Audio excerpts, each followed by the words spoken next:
Ryan, it's nice to meet you. Nice to meet you, too. You've done a lot of research into bank robberies and how to carry one out successfully.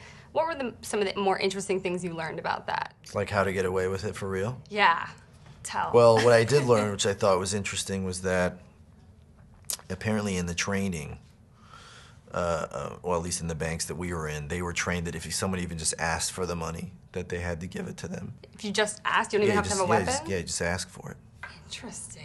So you're still robbing the bank, so don't go do it. Don't go asking for it. But apparently it's not as complicated as it's made out to be. You could just like walk in with like a banana and say, "Give me all your money," and they have to do it. But then you got it, yeah. But then you're still in big trouble. I feel like you wouldn't get that much jail time if you didn't have a weapon.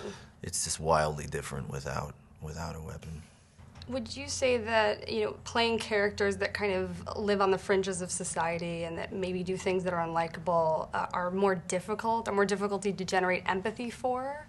I don't think so. Maybe it's easier to develop empathy for them. Sometimes it's harder to empathize with characters in movies who have it all figured out and, everything is kind of like coming up roses. What was your reaction to seeing the finished film? Because you're in the first part, and then it kind of shifts off into other characters' lives. I just was kind of blown away by everyone's performance. I just thought everybody, Bradley, Eva, Ray, Dane, Emory, Rose, Ben, Mendelsohn, the performances are just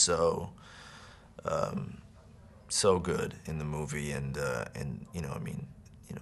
so much of that has to do with Derek and his process and the kind of, he tees it up for all of us because he creates these environments where they just like evoke the best in everyone.